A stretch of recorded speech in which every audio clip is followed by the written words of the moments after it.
How did the Russian Empire take over 15 countries and become the Soviet Union? It started in the late 1700s when Russia took Ukraine, Belarus, and the Baltics during the partitions of Poland. In the early 1800s, they moved south, taking Georgia, Armenia, and Azerbaijan from Persia. By the 1890s, Russia had conquered all of Central Asia: Kazakhstan, Uzbekistan, Turkmenistan, Kyrgyzstan, and Tajikistan. After the Russian Empire collapsed in 1917, these regions tried to break free, but by 1922, the Bolsheviks had taken them back and formed the Soviet Union. Soviet union অর্থাৎ USSR মোট ১৫টি দেশ নিয়ে গঠিত ছিল, যা Russia, Ukraine, Belarus, Uzbekistan, Kazakhstan, Georgia, Azerbaijan, Lithuania, Moldova, Latvia, Kyrgyzstan, Tajikistan, Armenia, Turkmenistan, Estonia নিয়ে গঠিত ছিল।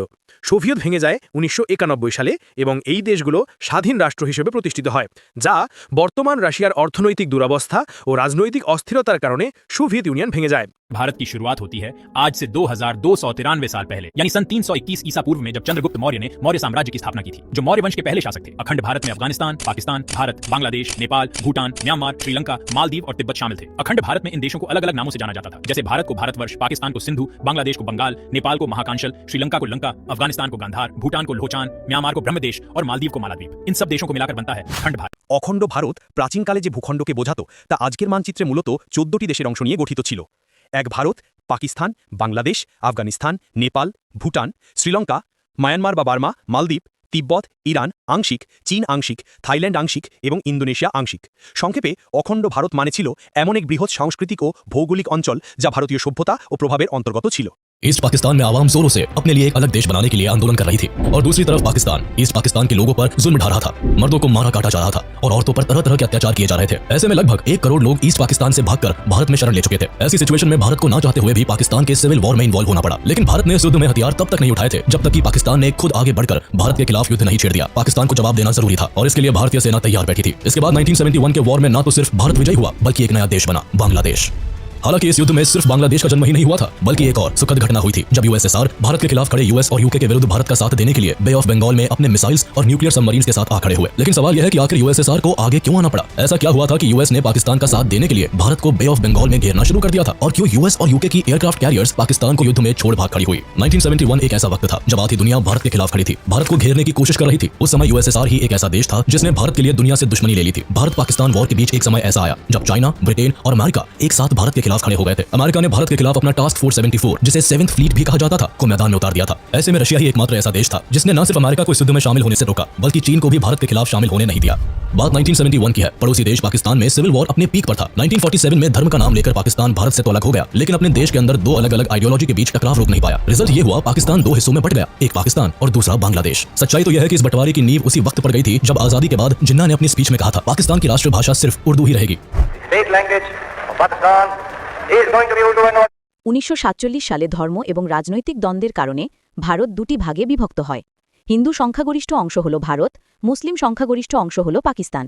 পূর্ব পাকিস্তান পশ্চিম পাকিস্তানের শাসন ও সাংস্কৃতিক অর্থনৈতিক বৈষম্যের কারণে 1971 সালে স্বাধীনতা সংগ্রামের মাধ্যমে বাংলাদেশ হিসেবে আলাদা একটি রাষ্ট্র গঠন করে।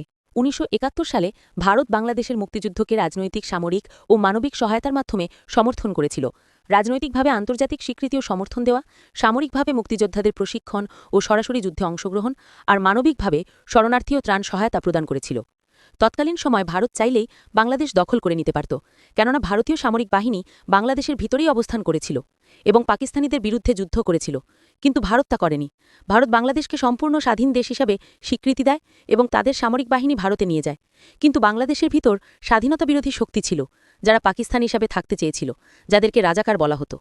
রাজাকার বাহিনীর কারণে দেশে বহু নারী ধর্ষিত হয়েছিল, বহু শিশু, যুবক মুক্তিবাহিনী মারা গিয়েছিল। দেশ স্বাধীনের পর বঙ্গবন্ধু শেখ মুজিবুর রহমানকে হত্যা করা হয় এবং তার পরিবারের বহু সদস্যকে হত্যা করা হয়। মানা হয় যে এগুলো রাজাকার বাহিনীর দ্বারাই করা হয়েছিল। স্বাধীনতার পক্ষের শক্তি ও বিপক্ষের শক্তি দীর্ঘ সময় ধরে তাদের নিজস্ব শক্তি বৃদ্ধি করে আসছিল। Full-scale invasion, seizing more territory, including parts of Zaporizhia and Kherson. Now Russia controls about a fifth of Ukraine. Luhansk is already almost entirely under Russian control. Russia ইউক্রেনে হামলা চালিয়েছে মূলত ভূ-রাজনৈতিক কারণে, যাতে পশ্চিমা ন্যাটো সম্প্রসারণ থামানো যায় এবং ইউক্রেনকে নিজেদের প্রভাবের মধ্যে রাখা যায়। যুক্তরাষ্ট্র ও পশ্চিমা দেশগুলো ইউক্রেনকে অস্ত্র ও অর্থ সহায়তা করছে, যাতে ইউক্রেন নিজের সার্বভৌমত্ব রক্ষা করতে পারে এবং রাশিয়ার আগ্রাসন প্রতিহত হয়। সেন্ট মার্টিন দ্বীপ বিক্রি করে ক্ষমতায় যাবে না আওয়ামী লীগ। সুইজারল্যান্ড ও কাতার সফর নিয়ে গণভবনের সংবাদ সম্মেলনে এই কথা বলেছেন প্রধানমন্ত্রী শেখ হাসিনা। জানিয়েছেন সংবিধান মেনে নির্দিষ্ট সময়েই হবে আগামী নির্বাচন। বলেন, নির্বাচন নিয়ে ভারতের কাছে ওকালতি করা হবে না। প্রধানমন্ত্রী আরও জানিয়েছেন, ব্রিক্সে যোগ দেবে বাংলাদেশ। সুইজারল্যান্ড ও কাতারে প্রধানমন্ত্রীর সফর পরবর্তী এই সংবাদ সম্মেলন গণভবনে। শুরুতে লিখিত বক্তব্যে সফরের আদ্যপান্ত তুলে ধরেন সরকার প্রধান। পরে জবাব দেন আমন্ত্রিত সাংবাদিকদের প্রশ্নের, যাতে উঠে আসে সাম্প্রতিক নানা ইস্যু। আর নির্বাচন আগামী নির্বাচনের ধরন ও আওয়ামী লীগের সম্ভাব্য প্রার্থী নিয়ে শেখ হাসিনা জানান, সংবিধান মেনেই হবে ভোট, আর নৌকার টিকিট মিলবে যোগ্যদের ভাগ্যে। ওই কে বললো পেন দিয়ে খাম ধরে কান্দি, গ্রামে একটা কথা আছে, তা আমি অত বিশ্বাস করি না। আমার আত্মবিশ্বাস আছে যে আমি দেশের মানুষের জন্য কাজ করছি। ঠিক আছে, মানুষের জন্য কাজ করছি, মানুষের যদি পছন্দ হয় ভোট দেবে, না দেবে, না দিলে আমি নাই থাকবো না। আমি কি মানুষের ভোট চুরি করতে যাবো? আজকে দুর্ভাগ্য হলো যে আমরা ভোটের জন্য, ভোটের অধিকারের জন্য সংগ্রাম করলাম, আর আমাদেরকে যারা ভোট চোর বলে, যারা হলো ভোট ডাকাত, অনেকেই তো প্রার্থী হতে পারে। প্রার্থী যদি হয়, শত ফুল ফুটতে দিন, যে ফুলটি সবচেয়ে সুন্দর সেটা আমি বেছে নেব। অতীতের ধারাবাহিকতায় বিএনপি এবার দেশের স্বার্থ ও সেন্ট মার্টিস দ্বীপ বিক্রির মুচলেখা দিয়ে ক্ষমতায় আসতে চায় কিনা, এমন প্রশ্ন রাখেন প্রধানমন্ত্রী। তার সাফ কথা, এই পথে হাঁটবে না আওয়ামী লীগ। তখন তো গ্যাস বিক্রি করার মুচলেখা দিয়েই ক্ষমতা এসেছিল, তাহলে এখন তারা দেশ বিক্রি করবে নাকি সেন্ট মার্টিন দ্বীপ বিক্রি করার মুচলেখা দিয়ে আসতে চায়? আমি তো এটুকু বলতে পারি যে আমি জাতিপিতা বঙ্গবন্ধু শেখ মুজিবের কন্যা। আমার হাত থেকে এই দেশের কোনো সম্পদ কারো কাছে বিক্রি করে আমি ক্ষমতা আসতে চাই না। শেখ হাসিনা এখানে উল্লেখ করেছে যে বাংলাদেশ ব্রিক্স জোটে অন্তর্ভুক্ত হবে। ব্রিক্স জোট হচ্ছে ব্রাজিল, রাশিয়া, ভারত, চীন, দক্ষিণ আফ্রিকা সহ আরও অনেকগুলো দেশের সমন্বয়ে গঠিত একটি জোট। উদ্দেশ্য, সদস্য দেশগুলোর মধ্যে অর্থনৈতিক সহযোগিতা বৃদ্ধি করা ও নতুন অর্থনৈতিক মুদ্রা প্রচলন করা অথবা নিজস্ব মুদ্রায় সদস্য দেশের সাথে বাণিজ্য করা, বৈশ্বিক রাজনীতি ও সংস্থায় সদস্য দেশের প্রভাব শক্তিশালী করা, বাণিজ্য ও বিনিয়োগ সম্প্রসারণের মাধ্যমে অর্থনৈতিক উন্নয়ন ত্বরান্বিত করা, নতুন উন্নয়ন ব্যাংক এনডিবি গঠন করে সদস্য দেশগুলোর অবকাঠামো ও উন্নয়ন প্রকল্পে সহায়তা করা, উন্নয়নশীল দেশগুলোর স্বার্থ রক্ষা করা এবং তাদের কণ্ঠস্বর বিশ্বমঞ্চে শক্তিশালী করা, বৈশ্বিক অর্থনীতিতে বহুমুখী ও সমবায় ভিত্তিক বিকল্প সৃষ্টিতে সহায়তা করা। যেহেতু ব্রিক্স একটি পশ্চিমা বিরোধী জোট, যারা মার্কিন ডলারের আধিপত্যের হুমকির জোট, সেহেতু বাংলাদেশ আমেরিকার টার্গেটে চলে আসে এবং হঠাৎ করে সেন্ট মার্টিন পেতে আমেরিকা বাংলাদেশকে চাপ দিতে শুরু করে। যখনই শেখ হাসিনা এই বিষয়টি সরাসরি গণমাধ্যমে প্রকাশ করে দেয়, তখনই আমেরিকার ডিপ স্টেট পলিসি নির্ধারকরা ও সিআইএ দ্রুত সরকার পরিবর্তনে কাজ শুরু করে, সুযোগ খুঁজতে থাকে। এরপর হাসিনা একটি বক্তব্যে বলে বসে যে চাকরি মুক্তিযোদ্ধার নাতিপতি পাবে না তো রাজাকারের নাতিপতি পাবে। আমেরিকা এই সুযোগ কাজে লাগায়, প্রথমে কোটা না মেধা কার্ড খেলে, পরে দিল্লি না ঢাকা কার্ড খেলে, সরকার উৎখাতে বিপুল পরিমাণ অর্থ বিনিয়োগ করে পাকিস্তানপন্থীদেরকে কাজে লাগিয়ে স্বাধীনতার পক্ষের শক্তিকে পরাজিত করে আমেরিকা। আওয়ামী লীগের বহু নেতাকর্মীদেরকে টাকা দিয়ে কিনে নেয়। শুধু সরকার পরিবর্তনই নয়, বরং এ অঞ্চলে স্থায়ীভাবে মার্কিন আধিপত্য তৈরির পরিকল্পনা করে আমেরিকা। 1971 সালেও আমেরিকা পাকিস্তানের পক্ষে ছিল, তাই আমেরিকা বাংলাদেশকে আবার পাকিস্তানের হাতে তুলে দেবে। বিনিময়ে পূর্ব পাকিস্তানের সাথে আরাকান রাজ্য যুক্ত হবে, আর আমেরিকা ভারতের 7 সিস্টার্সে খ্রিস্টান রাষ্ট্র গঠন করবে, মণিপুর, নাগাল্যান্ড সহ আরও অনেকগুলো রাজ্য নিয়ে। এই জন্যই আমেরিকা রাখাইন করিডোর করতে চায়, কারণ আমেরিকা এই অঞ্চলে স্থায়ীভাবে আধিপত্য বিস্তার করতে চায় ইসরায়েলের মতো করে। আমেরিকা ইসরায়েলের মাধ্যমে পুরো পশ্চিম এশিয়া অর্থাৎ আরব দেশগুলো নিয়ন্ত্রণ করে, কিন্তু পূর্ব এশিয়াতে এই ধরনের ঘাঁটি করার জন্য আমেরিকা সিআইএর মাধ্যমে পূর্ব ভারতের মানুষের ধর্ম পরিবর্তনে প্রচুর অর্থ ব্যয় করছে এবং সামরিক প্রশিক্ষণ ও অস্ত্র প্রদান করছে, যাতে করে ভারতের 7 সিস্টার্স আলাদা হয়ে যায় এবং একটি খ্রিস্টান স্টেট তৈরি হয়। $29 million to strengthen the political landscape in Bangladesh. বাংলাদেশের রাজনৈতিক পরিমণ্ডল শক্তিশালী করতে একটি সংস্থাকে দেওয়া হয় 29 মিলিয়ন মার্কিন ডলার। চাঞ্চল্যকর এই তথ্য ফাঁস করেন মার্কিন প্রেসিডেন্ট ডোনাল্ড ট্রাম্প। স্থানীয় সময় শুক্রবার এক অনুষ্ঠানে বিষয়টি উত্থাপন করেন মার্কিন প্রেসিডেন্ট। এ নিয়ে বাংলাদেশের রাজনৈতিক অঙ্গনে শুরু হয় আলোচনা সমালোচনার ঝড়। সেই ঝড়ের মধ্যেই এবার বজ্রপাতের মতো আরও এক তথ্য দিলেন দ্বিতীয় মেয়াদে মার্কিন মসনদে বসা এই রিপাবলিকান। এবার জানালেন ওই 29 মিলিয়ন ডলার বাংলাদেশের কারা পেয়েছেন। স্থানীয় সময় শনিবার যুক্তরাষ্ট্রের রাজধানী ওয়াশিংটন ডিসিতে অপর এক অনুষ্ঠানে বক্তব্য দেওয়ার সময় ট্রাম্প জানান, উগ্র বামপন্থী কমিউনিস্টদের ক্ষমতায় আনতে বাংলাদেশের রাজনৈতিক পরিমণ্ডল শক্তিশালী করার জন্য ওই অর্থ ব্যবহার করা হয়। বাংলাদেশে 29 মিলিয়ন ডলার গেছে রাজনৈতিক পরিমণ্ডলকে শক্তিশালীকরণ ও তাদের সহায়তা করতে, যাতে তারা উগ্র বাম কমিউনিস্টদের ভোট দিতে পারে। তার মানে কি মুক্তিযোদ্ধার সন্তান নাতিপুতিরা কেউ মেধাবী না, যত রাজাকারের বাচ্চারা নাতিপুতি হলো মেধাবী, তাই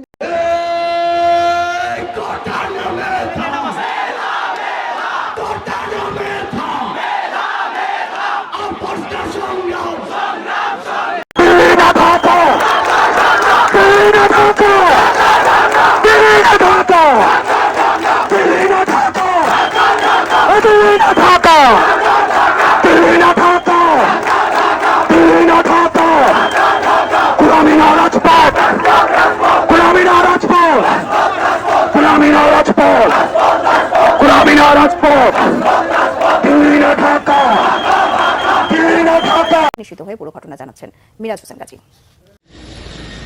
বিভিন্ন গণমাধ্যম ও সামাজিক যোগাযোগ মাধ্যমে ছড়িয়ে পড়া একটি ভিডিওতে দেখা যাচ্ছে সামরিক হেলিকপ্টার থেকে নেমে কালো রঙের গাড়িতে উঠছেন শেখ হাসিনা ও শেখ রেহানা। তাড়াহুড়ো করে হেলিকপ্টার থেকে গাড়িতে ওঠার সময়ও তাদের সাথে ছিল স্পেশাল সিকিউরিটি ফোর্স SSF সদস্যরা।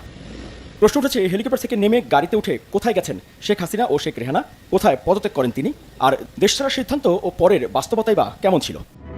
শেখ হাসিনা পদত্যাগপত্র সই করেন প্রধানমন্ত্রীর সরকারি বাসভবন গণভবনে। এ সময় তিনি একটি ভিডিও রেকর্ড করে বক্তব্য দিতে চেয়েছিলেন, কিন্তু পরিস্থিতি এতটাই উত্তপ্ত ছিল যে শারীরিক নিরাপত্তার কথা বিবেচনায় সেই সময় দেওয়া হয়নি শেখ হাসিনাকে।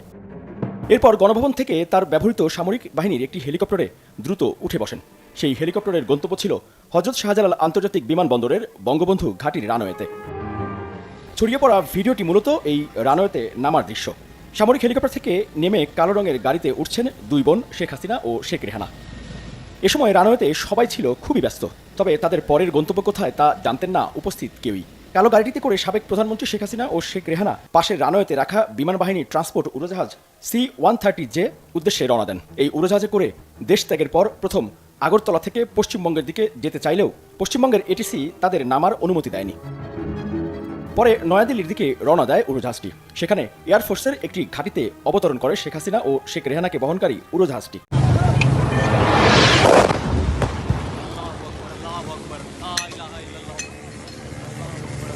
New satellite imagery has laid bare the devastating impact of India's precision strikes on key Pakistani military installations.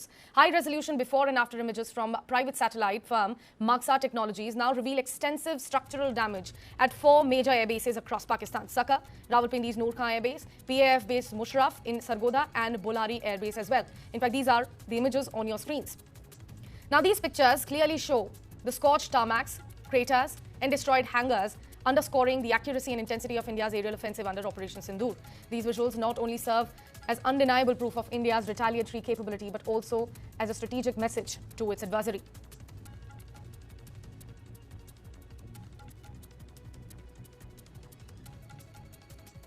একদিকে রাশিয়া ইউক্রেন যুদ্ধ, অন্যদিকে পাকিস্তানের ইসলামী সন্ত্রাসী গোষ্ঠী ভারতের পেহেলগ্রামে জাতিবর্ণ দেখে দেখে হিন্দুদের উপর হত্যাযজ্ঞ চালিয়েছে, যার জবাব হিসেবে ভারত সরাসরি পাকিস্তানের এয়ারবেস ও সন্ত্রাসী ঠিকানায় আঘাত করে, যা আমরা স্যাটেলাইট ইমেজের মাধ্যমে জেনেছি। ভারত এটিকে অপারেশন সিন্দুর নাম দিয়েছে। ভারতের সামরিক সক্ষমতা দেখে আমেরিকা দ্রুত যুদ্ধ থামানোর চেষ্টা করে এবং রীতিমতো চমকে যায়, কেননা ভারত কিভাবে একটি পারমাণবিক শক্তিধর দেশের ওপর হামলা চালাতে পিছুপা হলো না বা ভয় পেল না। ট্রাম্প বলেন, আমি এ যুদ্ধ থামিয়েছি, কিন্তু ভারত সেটাকে স্বীকার করেনি, বরং ভারত ট্রাম্পের কথার প্রেক্ষিতে বলল যে আমরা ভারত পাকিস্তানের মাঝে কোনো তৃতীয় পক্ষকে গ্রহণ করব না এবং এ যুদ্ধ আমরা নিজেরাই আলোচনা করে বন্ধ রেখেছি। The protection of the Muslim minority in a majority Hindu India, that's something worth mentioning. Because, and by the way, if I had a conversation with Prime Minister Modi, who I know well, part of my argument would be that if you do not protect the rights of ethnic minorities in India, then there is a strong possibility India at some point starts pulling apart. And we've seen what happens when you start getting those kinds of large internal conflicts. So that would be contrary to the interests not just of Muslim India, but also Hindu India. So I think it's important to be able to talk about these things honestly. You're never going to have things are never going to be as clean as you'd like, because the world is complicated. হঠাৎ চট্টগ্রাম শাহ আমানত বিমানবন্দরে মার্কিন বাহিনী 3টি super Hercules বিমান সহ বেশ কয়েকটি fighter helicopter অবস্থান করছে। এমনই একটি ভিডিও ছড়িয়ে পড়ে সোশ্যাল মিডিয়ায়। সেই ভিডিওটি ফেসবুকে বিভিন্ন অ্যাকাউন্ট থেকে পোস্ট করে দাবি করা হয় মার্কিন সামরিক হস্তক্ষেপে ক্রমেই বাংলাদেশ নিয়ন্ত্রণ হারাচ্ছে। তবে এই ঘটনার আসল সত্য প্রকাশ করেছে ঢাকার নিযুক্ত মার্কিন দূতাবাস এবং আন্তঃবাহিনী জনসংযোগ পরিদপ্তর। 17 সেপ্টেম্বর গণমাধ্যমে পাঠানো এক বিজ্ঞপ্তিতে জানানো হয়, বাংলাদেশ বিমান বাহিনী ও যুক্তরাষ্ট্রের প্যাসিফিক এয়ারফোর্সের অংশগ্রহণে 7 দিনব্যাপী অপারেশন প্যাসিফিক এঞ্জেল 2-5/3 যৌথ মহড়ার কার্যক্রম চলমান রয়েছে। এরই অংশ হিসাবে আকাশ, স্থল ও যুদ্ধকালীন পরিস্থিতি মোকাবিলার বিভিন্ন ধরনের মহড়া পরিচালনা করা হয়। বাংলাদেশের প্রতিবেশী দেশ মায়ানমার সম্পর্কে আপনি কতটুকু জানেন? মায়ানমারে বর্তমানে গৃহযুদ্ধ চলছে। এই গৃহযুদ্ধের বড় ভুক্তভোগী হলো বাংলাদেশ, কারণ মায়ানমারের সাথে বাংলাদেশের সীমানা রয়েছে 271 কিলোমিটার। গৃহযুদ্ধের কারণে বাংলাদেশের রোহিঙ্গাদের ঢল নামে বর্তমানে 13 লাখ রোহিঙ্গা বাংলাদেশে বসবাস করছে। রাখাইনে গৃহযুদ্ধ প্রকট আকার ধারণ করছে। মায়ানমারের রাখাইনে থাকা বাকি অবশিষ্ট 6 লাখ রোহিঙ্গাও বাংলাদেশে পাড়ি জমাবে, কারণ সেখানে গৃহযুদ্ধের কারণে দুর্ভিক্ষ প্রকট আকার ধারণ করছে। জীবন বাঁচাতে বাংলাদেশের হবে শেষ আশ্রয়স্থল। এই সংকট মোকাবেলা করার জন্য বাংলাদেশকে মানবিক করিডোরের আহ্বান করা হচ্ছে। মানবিক করিডোর দিয়ে দুর্ভিক্ষ পীড়িত এলাকায় ত্রাণ সরবরাহ করা হবে। ভারতের মণিপুরে এখনো গৃহযুদ্ধ চলছে। মানবিক করিডোর ভারতের জন্য একটি হুমকি। আবার চীনের বেল্ট অ্যান্ড রুট ইনিশিয়েটিভ প্রকল্পটি মায়ানমার হয়ে রাখাইনে যাবে। পশ্চিমারা চীনকে রুখতে এই মানবিক করিডোর দিয়ে অস্ত্র সরবরাহ করবে। এই অঞ্চলে অস্থিরতা ছড়াবে। আফ্রিকার বিভিন্ন দেশে মানবিক করিডোরও এই সমস্যার সৃষ্টি করেছিল। মানবিক করিডোরের জন্য ভারত চীনের পূর্ণ সমর্থন লাগবে। আমরা আমাদের স্বাধীনতার সার্বভৌমত্ব নিয়ে কারোর সাথে কোনো কম্প্রোমাইজ করবো না। আমাকে আরেক লোকে ভয় দেখাচ্ছে, আপনারা যদি ক্ষমতা আসেন পাশের লোকেরা তো ঢুকে পড়বে। কি বলছে? পাশের লোকেরা ঢুকে পড়বে। তা বলেছে আমি দোয়া করতেছি এরা যেন ঢুকে। এই তো বেকন পরে কি বলেন আপনি? তা বলে যে ঢুকলেই তো আমাদের বাংলা আমরা যে বদনাম আমাদের 71 সালে করে মিথ্যা পাবো। আমরা একটা প্রকৃত স্বাধীনতার যোদ্ধা হিসাবে নিজেদের পরিচয় দেওয়ার জন্য একটা সুযোগ পাবো। কেন? যে আওয়ামী লীগ তো কোনো পাশের লোক ঢুকলে ওদের বিরুদ্ধে যুদ্ধ করতো, করবে না করবে না? আওয়ামী লীগ ভারতের বিরুদ্ধে যুদ্ধ করবে, ফাইলে সহযোগিতা করবে। আর একটি যে বড় দল আছে তারা সহযোগিতা করবে না, কিন্তু যুদ্ধ করার মতো নিজেদেরকে অত সংগঠিত করতে পারবে না। তাহলে যুদ্ধ করলে সংগঠিত শক্তিকে, তাহলে আমরা আবার খাঁটি মুক্তিযোদ্ধা। কথা বুঝছেন না? বুঝলেন না? বুঝলেন? তাহলে ক্লিয়ার? জি ইংরেজিতে। তো তাহলে একটা খাঁটি মুক্তিযোদ্ধা হওয়ার একটা সুযোগ তৈরি হবে ইনশাল্লাহ। 2, আমরা কমপক্ষে 5 মিলিয়ন যুবকেরা তো ভারতের বিরুদ্ধে স্বাধীনতা যুদ্ধে আসবে। কি বলেন? এটা 2 ভাগ করে দিব। এক ভাগ গেরিলাতে যাইব, ঘোড়া টুন নামলেই লাঠি দিয়ে ধরব। লাঠি কি জায়েজ না জায়েজ? আমি সবসময় জায়েজ কথা। ঘোড়া থেকে নামতে পারবে না ইনশাআল্লাহ। আর বাকি অর্ধেকের কি করবো? ওটা নিয়ে আরো বিস্তৃত বিস্তৃত বিস্তৃত জায়গায় চলে যাবো। পুরা রিজনের স্বাধীনতার যুদ্ধ শুরু হবে। রাসূল ইসলামের যে হাদিসের যে গাজওয়ায়ে হিন্দ, সেটা বাস্তবায়নের মহাপরিকল্পনা হবে। ঢুকলে ভালো না খারাপ? আরে ভালো কেন? ভালো না খারাপ বলেন? ভালো বলেন, ভালো। কি বলেন? ভালো। খারাপ তৈরি এই জন্য যদি আপনি দেখিয়া ভয়ে ফালাইয়া দৌড়াইয়া পকেট টাকা ফড়ি যান, তারপরে যাবেন না ফড়িতে পাপিতে যাইতে চাইতে জন্য মাঝখানে ঢুকবেন, তো ডুবাচ্ছে। আমরা ইনশাআল্লাহ দাঁড়াবো। কোন শক্তির পক্ষে বাংলাদেশে গ্রাস করে টিকে থাকা সেই পরিস্থিতি ইনশাআল্লাহ হবে না, হতে দেওয়া হবে না, হতে দেওয়া। ভয় পাইয়েন না।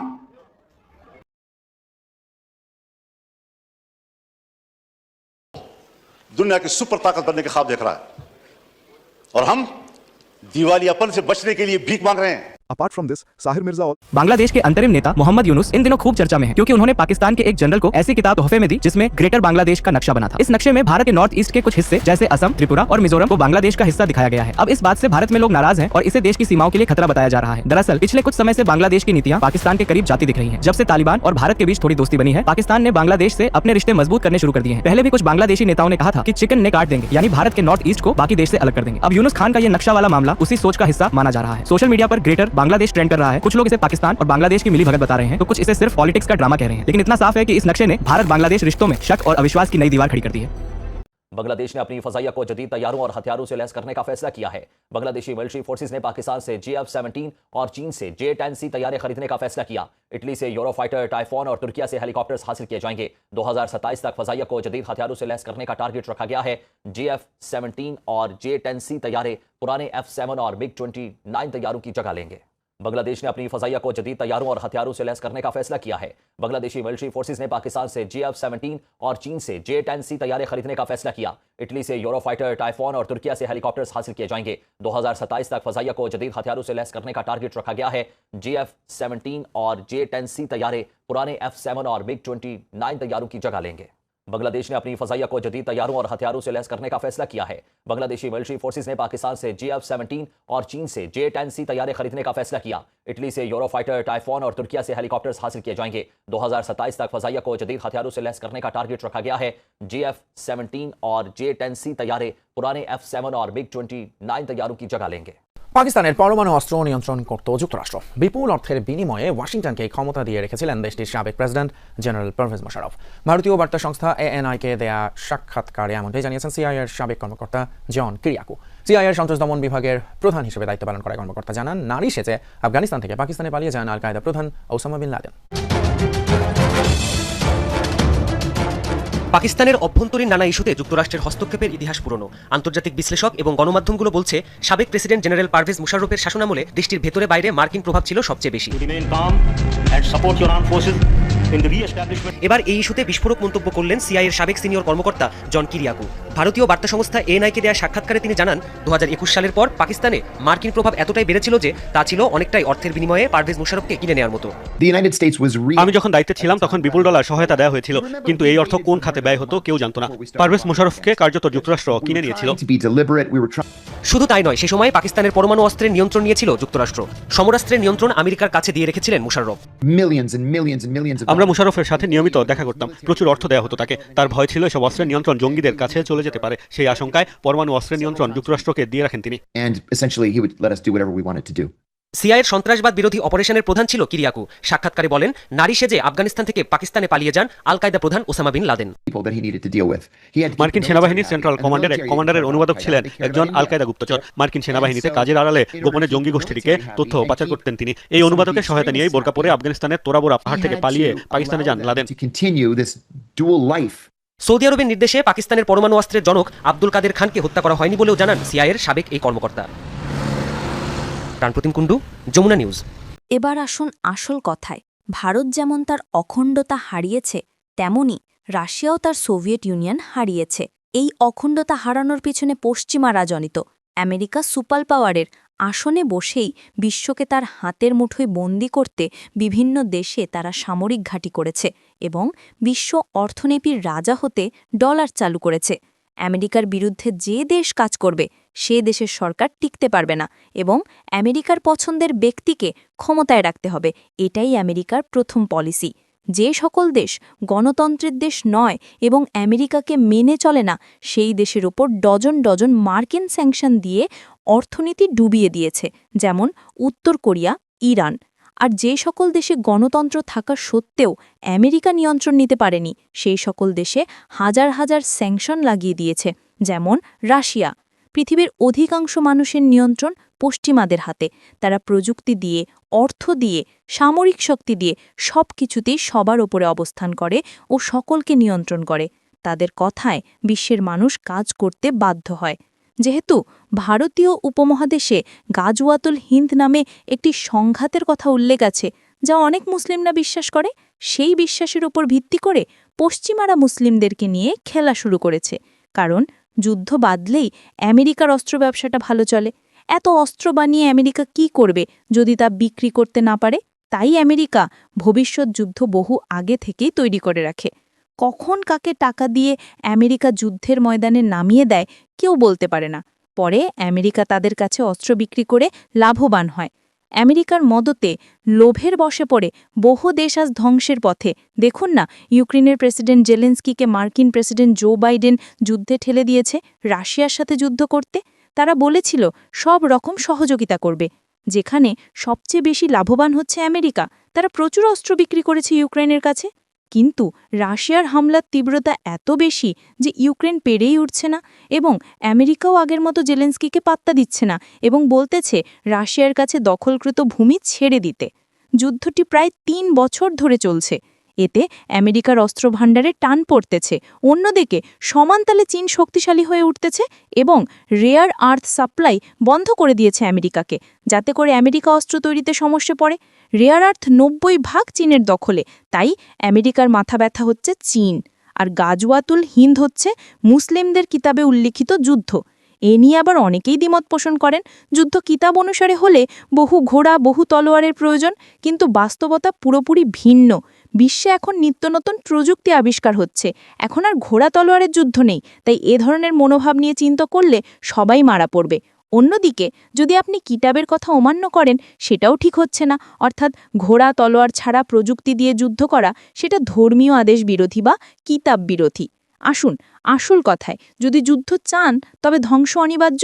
যে কেউই ধ্বংস হতে পারে।